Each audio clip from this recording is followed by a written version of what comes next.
함께 보실 하나님 말씀은 구약성경 역대상 17장입니다. 10월 17일 역대상 17장을 읽는 날인데 17장에서는 하나님께서 다윗에게 언약해 주시는 그런 내용이 나옵니다.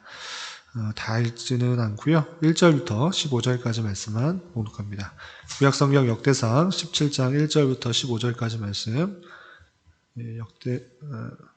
구약성경 637쪽 전후를 보시면 되겠습니다. 1절부터 15절까지 함께 봉독합니다. 다윗이 그의 궁전에 거주할 때에 다윗이 선지자 나단에게 이르되 나는 백향목 궁에 거주하거늘 여호와의 언약궤는 휘장 아래에 있도다. 나단이 다윗에게 아뢰되 하나님이 왕과 함께 계시니 마음에 있는 바를 모두 행하소서.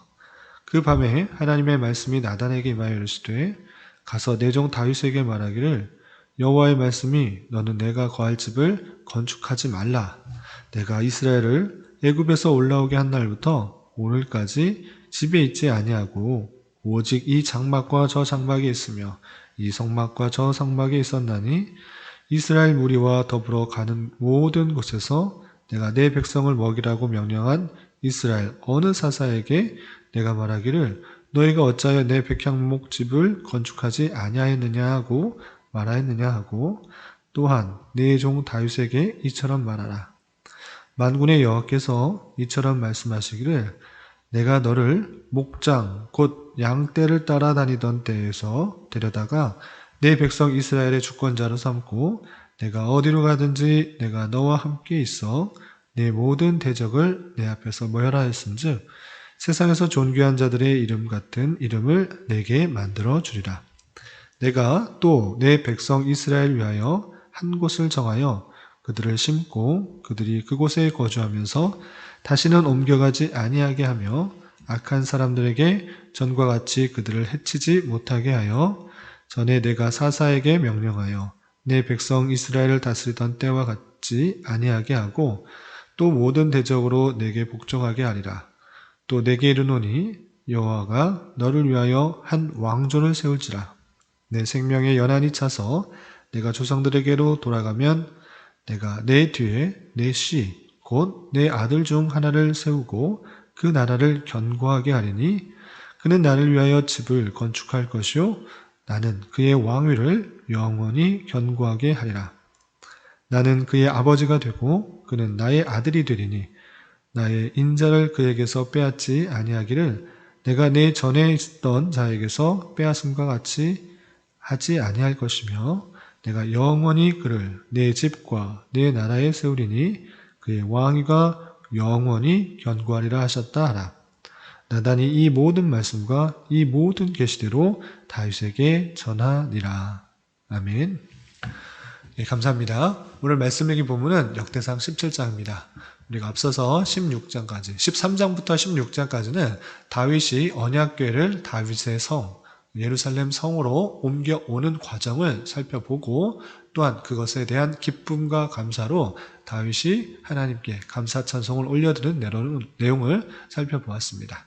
그리고 오늘 17장에서는 다윗은 거기서 그치는 것이 아니고 다윗이 살고 있는 궁과 비교하여 하나님의 언약궤가 거하고 있는 곳은 너무나 볼품없고 초라해 보여서 다윗이 하나님의 언약궤를 위하여 성전을 건축하고자 한 마음을 먹는 장면이 나옵니다.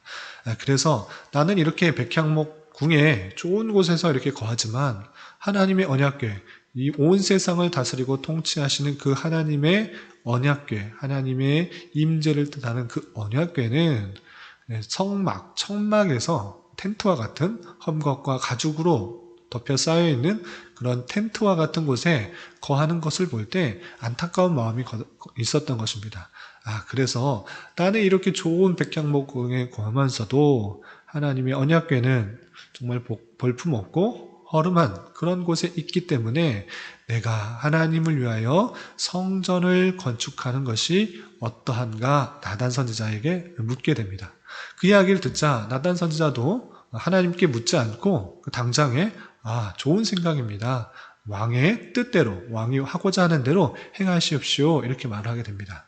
그런데 하나님께서 그날 밤에 나단 선지자에게 그것을 행하지 않도록 그렇게 말씀하십니다. 그 행위가 좋아 보이지만 다윗을 통하여서는 그 일들이 일어나지 않도록 하는 것입니다. 하나님께서는 왜 그렇게 다윗에게 성전을 건축하지 못하도록 하는가 라고 했을 때 나단 선지자에게 그것을 깨닫게 해줍니다.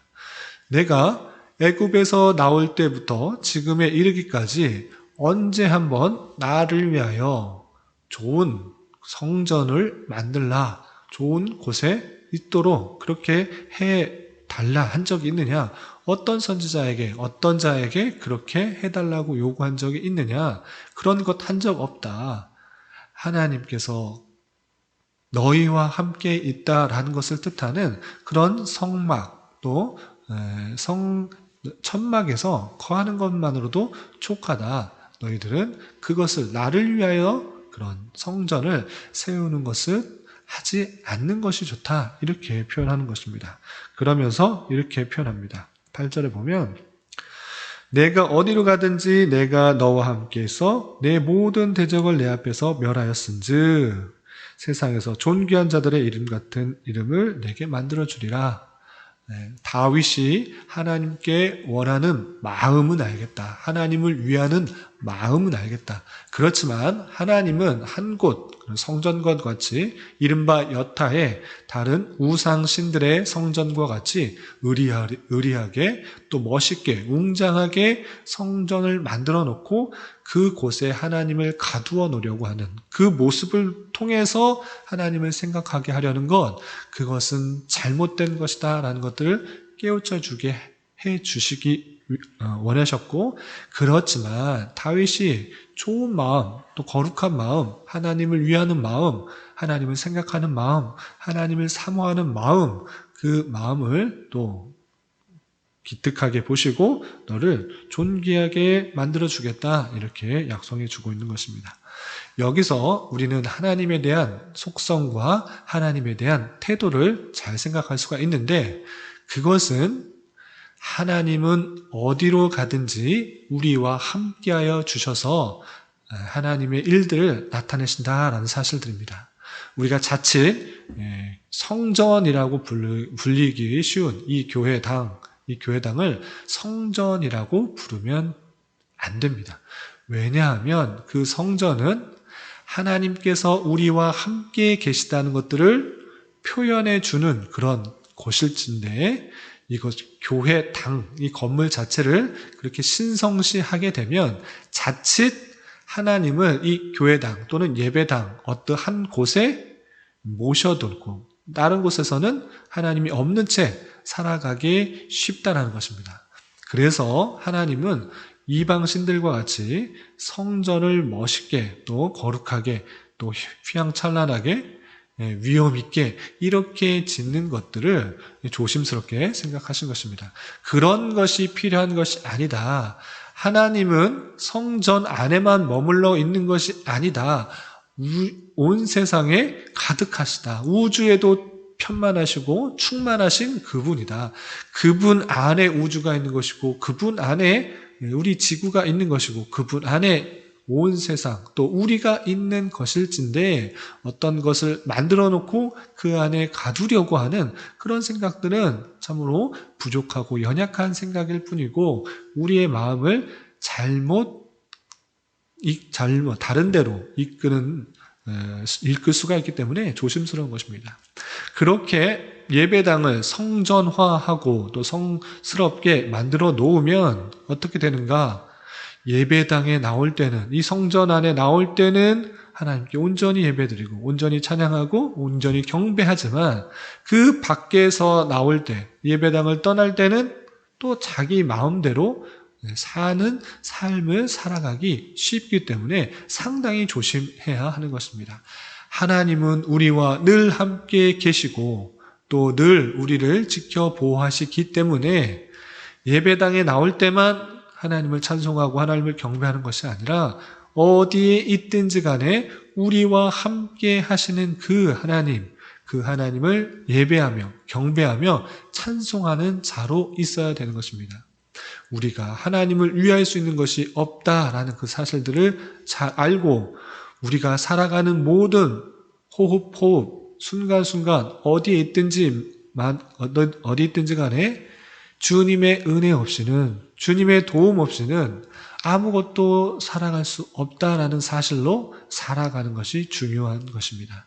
다윗도 그냥 얼핏 생각하기에 성막에 거하시는 그 하나님 언약궤 좋은 성전에, 멋있는 성전에 만들어 드리고 그것을 모시고 싶다라는 그런 인간적으로 좀 하나님을 위하는 마음들이 있으나 하나님은 어디에나 갇혀 있는 것이 아니라는 것들을 온전히 깨닫게 해주시고 또한 하나님께서 늘 다윗과 함께 있었다라는 사실들을 알려줌으로 말미암아 하나님에 대해서 어떻게 생각하고 또한 섬기며 나아가야 될지를 교훈받을 수 있는 것입니다. 또한 하나님께서 다윗과 함께 하시고 그 이름을 높여주시겠다라고 그치는 것이 아니라 다윗에게 한 가지 약속을 합니다. 어떤 약속을 하는가? 이른바 다윗 언약이라고 하는 그런 내용인데 그 내용이 10절 이하 14절에 이렇게 표현되고 있는 것입니다. 10절 중반절에 보면 또 내게 이르노니 다윗에게 좋은 그런 복된 일들을 설명하고 또 나라를 강성하게 하겠다, 또 이름을 존귀하게 해주겠다라고 표현하면서 또 내게 이르노니 여호와가 너를 위하여 한 왕조를 세우지라. 너를 위하여 한 왕조를 세우는데 그 왕조는 어떤 왕조인가? 내 생명이 연한이 차서 내가 조상들에게 돌아가면 내가 내 뒤에 내 곧 내 아들 중에 하나를 세우고 그 나라를 견고하게 하리니 그는 나를 위하여 집을 건축할 것이요 나라는 그의 왕위를 영원히 견고하게 하리라. 나는 그의 아버지가 되고 그는 나의 아들이 되리니 나의 인자를 그에게서 빼앗지 아니하기를 내가 내 전에 있던 자에게서 빼앗음과 같이 하지 아니할 것이며 내가 영원히 그를 내 집과 내 나라에 세우리니 그의 왕위가 영원히 견고하리라 하셨다 하라. 이렇게 되어 있습니다. 그러니까 다윗이 죽고 나면 내 아들을 통해서 내 씨를 통하여서 한 왕조를 세울 것이다. 그가 나라를 견고하게 할 것이다. 그리고 그가 나를 위하여 집을 건축할 것이요 성전을 건축할 것이고 그리고 하나님은 그의 왕위를 영원히 견고하게 할 것이다. 나는 그의 아버지가 되고 그는 나의 아들이 될 것이다. 이렇게 말씀해 주시고 있는 것입니다. 이 말씀을 얼핏 그냥 그 시대에 있었던 사람으로 생각하면 이 말씀은 다윗의 실제적인 여러 아들 중에 한 사람이 왕이 되었고 그 왕이 됨으로 말미암아 성전도 짓고 또 나라를 아주 강성하게 하겠구나로 생각할 수 있습니다. 그렇지만 그 내용이 다윗의 언약이 실제 역대상이 쓰여진 때를 생각하면 이것이 솔로몬에서 그치는 것이 아니구나를 깨닫는 것입니다. 단순히 그냥 실제적인 아들 그리고 그 아들 중에 한 명이 왕위를 이었는데 솔로몬이었습니다. 솔로몬이 성전도 짓고 나를 부국하게 만들었는데 거기서만 그치게 생각하는 내용이 아니라는 것들을 역대상을 읽는 그런 독자들은 알고 있는 것입니다. 왜 그렇습니까? 역대상이 쓰여질 때는 이스라엘 나라가 그 번성하였던 이스라엘 나라가 바벨론에 의해서 처참하게 멸망하게 되고 포로로 끌려갔다가 70년 만에 되돌아왔던 그런 사람들에게 쓰여진 그런 글입니다. 그렇기 때문에 다윗에게 한 이 언약, 이것은 단순히 솔로몬에서 그치는 솔로몬에게 향하는 내용이 아니라는 것들을 안 것입니다. 하나님께서 분명히 그의 아들을 통해서 나라를 견고하게 하고 성전을 세우고 또한 영원히 지속될 수 있고 영원히 견고하게 한다 말씀하셨는데 실제적으로 그 역사를 아는 이스라엘 백성들은 그것이 솔로몬이 아니었다는 것을 알게 된 것입니다. 그렇다면 이 다윗의 씨를 통하여서 하나님의 나라를 영원히 견고하게 할 그 왕은 누구입니까? 그 자손은 누구입니까? 그것은 앞으로 오게 될 다윗의 씨를 통하여서 나게 될 메시아를 뜻하는 것이라는 것을 다시 한번 깨우쳐 주는 것입니다. 그렇기 때문에 다윗에게 한 이 언약은 단순히 혈육에서 바로 낳은 솔로몬에게 향한 것이 아니라 앞으로 오게 될 하나님의 참된 아들, 그 메시아가 하나님의 나라를 영원히 견고케 할 것이고, 또 그 하나님께서 그 집과 나라를 영원히 세울 것이다 라는 그 말씀으로 이해할 수 있도록 해야 되는 것입니다. 포로에서 되돌아온 이스라엘 백성들에게 다시 한번 다윗의 언약을 상기시켜 줌으로 말미암아 이제 메시아를 기다림으로 다윗에게 약속하였던 그 다윗의 씨, 참된 구원자, 참된 왕, 그분을 기다릴 수 있도록, 소망할 수 있도록 이 말씀들을 다시 한번 생각하게 하는 것입니다. 그리고 실제적으로 이것이 지금으로부터 2000년 전 예수 그리스도께서 이 땅으로 오심으로 말미암아 하나님의 참된 아들로서 또 왕으로서 이 나라를 오셨고, 그로 말미암아 하나님의 나라가 이제 견고하게 섰다라는 사실들을 잊지 말아야 될 것입니다. 그가 이 땅에 오셔서 행하신 일들과 행하신 사역, 그리고 우리에게 베푸신 놀라운 구원의 은혜, 그 은혜는 어떠한 것도 침략할 수가 없고 어떠한 것도 침범할 수가 없고 무너뜨릴 수가 없다라는 그 사실들, 하나님의 주권 가운데, 하나님의 능력 가운데 하나님의 나라가 온전히 설 수 있다라는 사실들을 잘 기억하며 살아야 될 것입니다. 다윗에게 언약한 그 약속이 예수 그리스도로 말미암아 이루어졌고, 그것이 우리에게 적용됨으로 말미암아 하나님의 백성이 되었으며, 우리가 어디 가든지 간에 주님께서 함께하여 주셔서 또 승리케 하여 주시고, 또한 하나님의 일들을 행하게 하시는 그런 일들을 감당케 하신다는 사실들을 잊지 말아야 될 것입니다. 이런 말씀을 대하는 자로서 우리가 주님과 늘 함께하여 주셨으며 예수 그리스도로 말미암아 이미 승리한 싸움대 가운데 있고 하나님의 견고한 나라에 있다라는 사실들을 잊지 말며 살아야 될 것입니다. 이런 말씀의 은혜가 오늘 하루 또 남은 한평생 저와 여러분들 가운데 함께 하시기를 진심으로 기원합니다. 기도하겠습니다. 하나님 아버지 감사합니다. 오늘 말씀을 통하여 다윗에 대한 하나님의 언약에 대하여 살펴보았습니다. 다윗의 시를 통하여 나오게 되는 이가 하나님의 나라를 견고하게 한다는 이 사실을 단순히 솔로몬에 의한 것으로 생각하지 않게 하여 주시고, 예수 그리스도를 생각하며 또 예수 그리스도께서 이루신 일들을 생각하며 감사할 수 있는 자 되게 하여 주시고, 또한 예수 그리스도로 말미암아 주님의 자녀요 주님의 백성으로 인침을 받게 되었음을 감사하며 기뻐할 수 있는 자 되게 하여 주시옵소서. 주님, 나라와 민족을 위해 기도합니다.